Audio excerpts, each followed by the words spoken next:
Happy New Year and welcome to Season 3 of Round Trip Death, the NDE podcast unlike any other.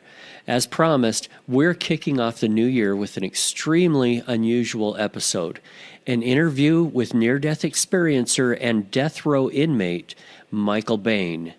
Michael is incarcerated in Tennessee, and as you will hear, we're communicating over an old prison landline. So I apologize in advance for the audio quality of this episode, but know that you'll find it worth listening to.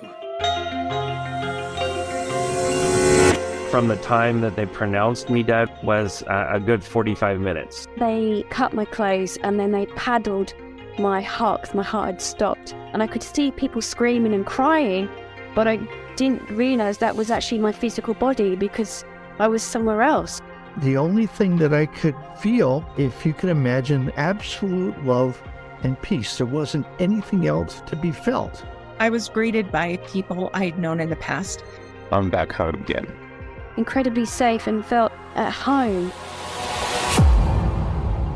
Hey, good morning, Michael. It's good to meet you. Nice to meet you, Eric. Good morning.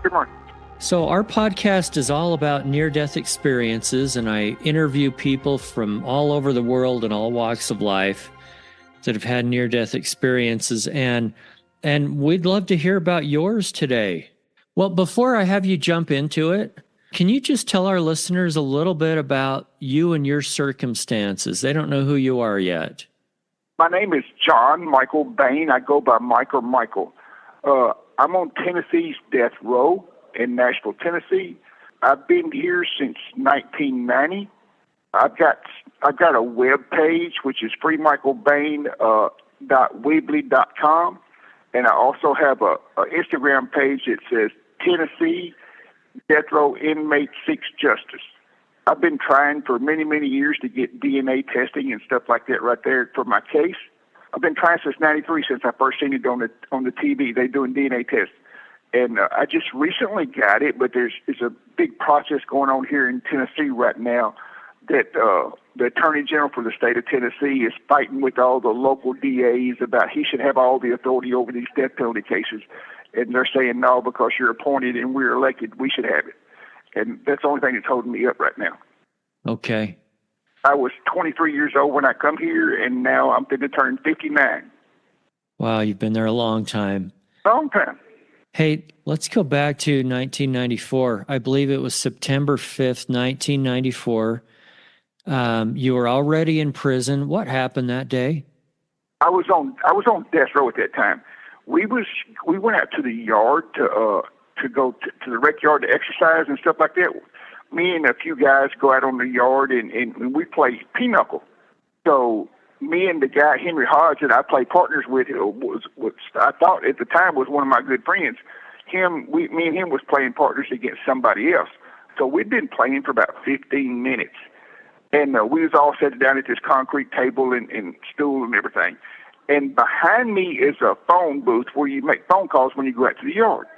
So all of a sudden he told somebody, he said, Henry told somebody else that was in the case, he said, take my hand, I need to make a phone call right quick.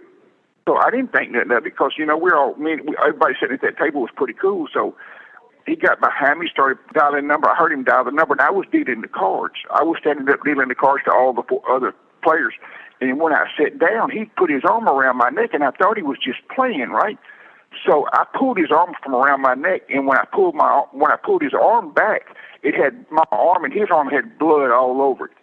So before I could get up, he stabbed me in the back, right through my back to my heart, and cut my kidneys open. But what I didn't know at the time, when he cut my throat, he cut my jugular vein completely in two.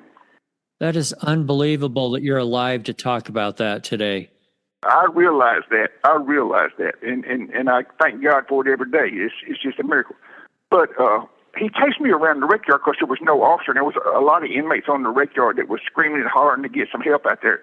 And finally, after about 20 minutes or so, some officers come out there, and they wouldn't come into the cage because he had a knife, right? So they opened the cage up, and I just went outside the cage, and I don't know if I should say this on here, but I was so mad at myself for letting somebody sneak up on me from behind like that. And it was somebody that I thought was real close to me. So I turned around and looked at him, and I told him, I said, you better pray to God that I die, because when I come back, you're mine. I said, I promise you that. And I went and laid down in the floor in the E-pod, and what they didn't realize when I laid down in the floor, there was two officers there, Officer Shawn and Officer Saylor. They pinched the artery. They was in medevacs in Vietnam, and they pinched the arteries off in my neck to keep me from bleeding all that. But what they didn't know, that I was stabbed in the back and my kidney was cut open too. When I laid down on that tile floor, it kind of sealed off those two wounds for me. I was lucky. I was very lucky. I was blessed. I wasn't lucky. I was blessed. No nurses helped me that day. It was all them two officers, and they brought the ambulance down here, and they put those IVs in both groins and both arms to keep me alive. But before I got out to Vanderbilt Hospital, Vanderbilt Trauma Center, I blacked all the way out. I was in this dark place. It was really dark, really quiet, the most peaceful place I'd ever been in my life. And it seemed like I was only in there for a few minutes, but it was like almost like an eternity too. But I was in a place that I felt like I needed to be at the time. You know what I'm saying? It was so, I don't know how to say it, but it was just so, I don't know, peaceful and joyous and stuff. But there was no light. I mean, everybody's always talking about they seen a light. I didn't see a light. It was all dark, and it was just all calm and all peaceful. And then I heard this voice say, it's not your time, Michael. It's not your time. Go back. That's when I woke up. You know, that sounds very simple and very short. And a lot of near-death experiences are very simple and very short. Some people call that dark place the void. Does that sound like a word that describes where you were? I mean, there was nothing else around, so I guess it would be a void. Couldn't see anything. It was total darkness. I don't know. For some reason, the term sounds a little bit dark, dreary, and negative to me, but you didn't feel that way, did you? Tell us more about what you felt. No, not at all. Not at all. I was just calm and peaceful. It was like peace like I'd never felt in my life. And it was so unreal to me. Did you feel the presence of anybody else there? I just heard the voice. I felt love like I'd never felt it before, though. Tell me about the love. It was just like overwhelming. It was just so overwhelming. It was unreal. Keep going. Keep explaining. I don't know that you can explain something like that. When you've been to know me, you would know that there's never been a lot of love in my life until the last few years. But at that moment in that time, it was like, it was all love. It was about me and nothing else. You know what I'm saying? Yeah. Whatever that voice was or whoever that voice was, they were saying it wasn't my time. There was a reason it wasn't my time. I truly believe that. I truly believe that no matter how bad you've been hurt or injured or anything like that right there, if it's not your time, you're not going to go. There's someone looking out for us.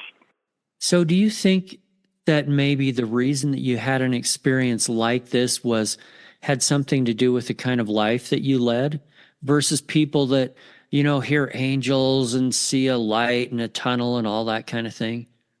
I don't know. I've never thought about it that way. I mean, my life was just, I probably shouldn't say this, but there are people in this world that I truly believe shouldn't have children, and my parents was two of those people that I thought should never have children. They didn't know how to raise kids. They didn't know how to nurture them or take care of them. So until that day, I don't think I really knew what love was about. Yeah. Go ahead and just briefly, in just 1 minute or less, tell us about how you were raised. Oh, we moved around a lot. My dad was a farmhand, so we moved around a lot because he couldn't pay the bills and stuff like that right there. We just go from town to town, place to place. And what was it like in your home? Did you have a nice bedtime story every night and a kiss on the forehead and put to bed? No, nothing like that. No, nothing like that. Nothing like that at all. My mom was an alcoholic, so what little money my dad made, she'd always drink it up. All of us kids learned how to cook at a young age because if we didn't cook, sometimes when she was drinking, we wouldn't get fed. Yeah, so you just had to take care of yourselves. Yeah. We never had birthday stuff like that or Christmas gifts or anything like that. That's hard for some of us to relate to. And yeah. And I'm sure it had something to do with the kind of life that you've led. Did you ever think that you would end up in prison, though? I never thought I'd end up on death row. You know what I'm saying? I was wild as a youngster, so I mean, I didn't think nothing about it at the time. You know, I really didn't. I went to prison in 1982, and I committed that crime. I drove a getaway car in a robbery, but I wouldn't have no part in this one right here. I would never kill anybody for money anyway, for anything, unless you hurt one of my children. Then we might have a problem. All right, let's come back to your experience that you had. So you're in this dark but peaceful and loving place. You hear a voice that says it's not your time yet. Have I left anything out? Was there any more to it than that? No, I don't think so. Okay. Not at all. It was just that simple, and I couldn't believe it. What happened next? Now, I woke up and I was rolled into Vanderbilt Trauma Center unit in Nashville, Tennessee, and the doctor gave me a shot with a big needle. It went straight to my heart. It was adrenaline. Then they put a mask over my face, and I fell asleep. And the next morning, I woke up, and they'd stitched me all up, put staples. They didn't stitch me up. They put staples all in me. And Dr. Rutherford was telling all the interns and stuff around there, he said, if I'd have had to have a half a cup of blood out of this man's body yesterday, he said he would have been dead. So I didn't have much blood in my body when I got there. No, you absolutely did not. I absolutely look at that like, it wasn't his doing and it wasn't my doing that I'm still alive. It was only by the grace of God, I believe that. So tell me about your belief in God. Did you have a belief before this experience? How did it happen after? When I was a kid, I used to go to church every Sunday.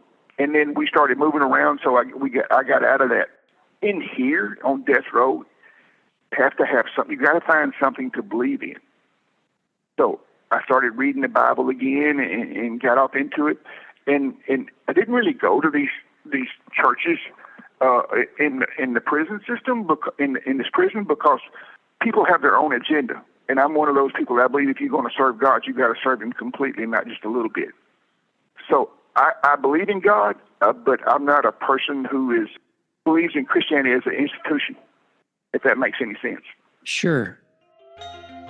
Hi, this is Will. I wanted to jump on for a second today and talk a little bit about Smart Labels. Smart Labels has been super helpful for me and my wife to organize our storage. We may be a young married couple, but we still have some of those little boxes that we put away for, summer clothes and camping gear. Smart Labels makes it super easy. You just put a QR code on the box. The app walks you right through how to categorize everything. And then when we need stuff in the spring, you can just search right on the app what you're looking for, and it tells you exactly what box it's in.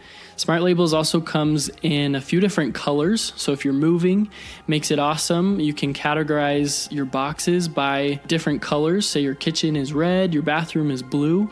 And as soon as you get that moving truck there, you know exactly what boxes are what. We used to use sticky notes on boxes and they were always falling off, but Smart Labels made it super easy to not only categorize things, but also look them up in the future.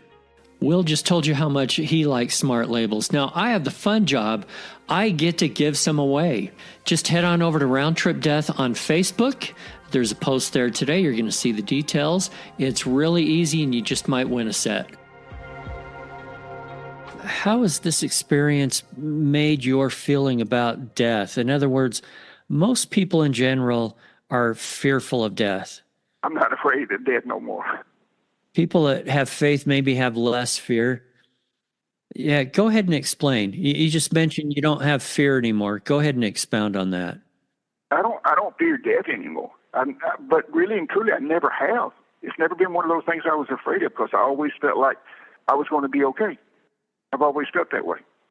Now, my friends that I talk to on the phone, they all know that. They know I'm at peace with death and everything. So it doesn't affect me like it does most people. Most people, that's all they think about. I don't think about it at all unless somebody brings it up. Sure. So other people on death row, are they struggling with the fact that they, may be put to death one of these days? Oh, yes, because, a lot of them's on medications. They take Halidol and stuff like that right there, and Valiums and things like that right there they get from the infirmary because they can't cope on a daily basis. But you're at peace with it. Yeah. I don't actually believe I'm going to die here. I don't believe God saved me in order to let me die here. I don't believe that was my purpose. I don't believe that was His purpose in saving me. So what do you think the purpose was? I have no clue. I've been searching for that for the longest time. I've been searching for that purpose. We all are. We're all searching for our purpose, not just you. Have you ever read a book? Man's Search for Meaning by Viktor Frankl? Yes, I have. Yeah, that's one of my most favorite books. It was written the same year I was born, 1964. So, in some ways, do you relate to him and the experience that he had in Germany? To a little bit, yeah. To a little bit, yeah. There's a quote in there, and he says, "Be grateful for small mercies."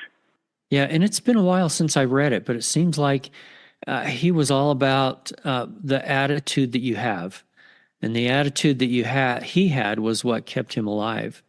But I think in that book, for the most part, he was also looking forward to being back with his wife when he got out of there. And what he didn't know was within 6 weeks after they was both captured, she was put to death. Right, and if he had known that, he may not have survived it. He may not have survived. He may have given up. Yep. Yeah. So, what keeps you going every day? My friends. I've got friends that I talk to on a daily basis. That I'm talking about in the free world, not inside the prison. I talk to them on a daily basis. We set up scheduled phone calls and stuff like that right there, and they keep me going. They're trying to help me get up out of here. That's what keeps me going. Well, people like Jeff, who I just recently met. People like Jeff. Yes, I've got several of them. Jeff, Emily, Glenda, Beverly, Stephanie, Taylor, Emily, Eve. I got a bunch of them. What is an average day like on death row? I get up in the morning, usually around 5 o'clock, and do what I need to do before they unlock the doors.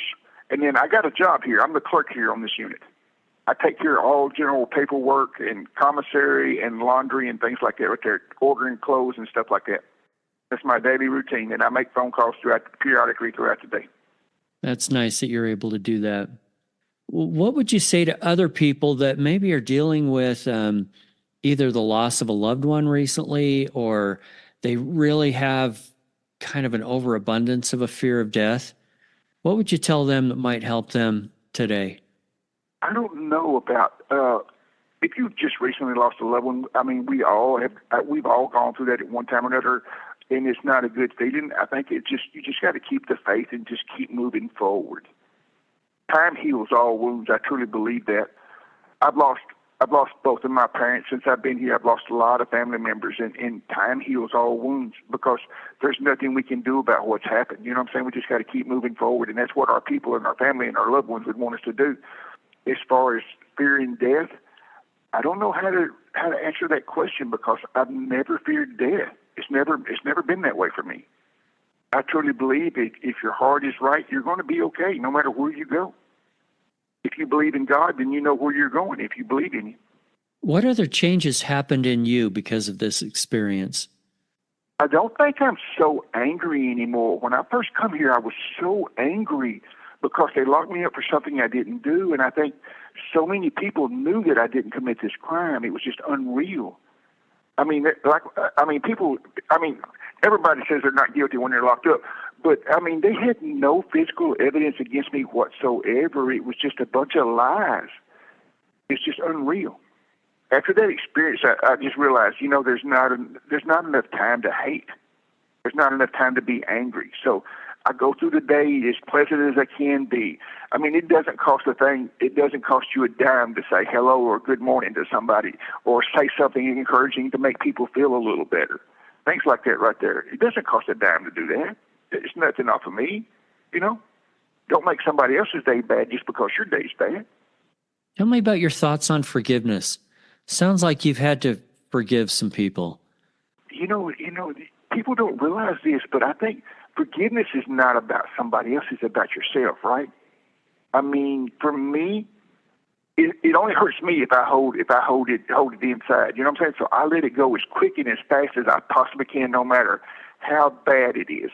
Henry Hodge cut my throat and he tried to kill me, but every now and then he'll call me to his door and he'll ask me to cook something for him because he can't get to the microwave. They got him locked down.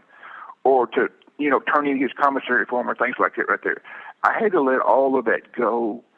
And it was really easy for me because I don't believe in holding grudges at all. How about forgiving your parents? I think I've done that years ago. After I left home at an early age, I never had much to contact with them anymore. Just recently, me and my two sisters and my brother just started talking again after all these years. it's been about, I guess in the last 2.5 years, we started talking again. And it's been many, many years since I've talked to anybody. It's in my family. And do you know the people that accused you of your crime? And have you been able to forgive them? See, I don't know. You don't know the circumstances. So there was 2 young boys, 16 and 17, that was involved in this crime, and they're the ones that testified against me. And I couldn't hold a grudge against them because I felt like they was doing it to protect their parents. You know what I'm saying? They wasn't doing it to hurt me. They was doing it to protect the people that they love, because they both know that what they were saying wasn't true at all. You're an amazingly forgiving person. But that's what you just asked me a while ago. I mean, if you hold a grudge against somebody, it don't hurt nobody but you, because it's eating you alive on the inside. You may not see it on the outside, but it's on the inside. Yeah. We have to let it all go. So what do you think about God and the afterlife? And did your experience, how much did it affect that? I don't give it any thought. I just think about it like this right here. If it's anything like I've already felt, I'm ready to go. And where do you think it is that you're going to go? I'm going to go to heaven. And what do you think that's like? I don't know. I would like to find out. I have no clue, but if it's as loving and as peaceful as it was that day, I'm ready. Sign me up. Well, Michael, I can tell you, I've interviewed a couple of hundred people now and spent a lot of time with them that have had near-death experiences. And one of the commonalities is love, and God's love, and the immensity of the love, the unexplainable love that you had a glimpse into.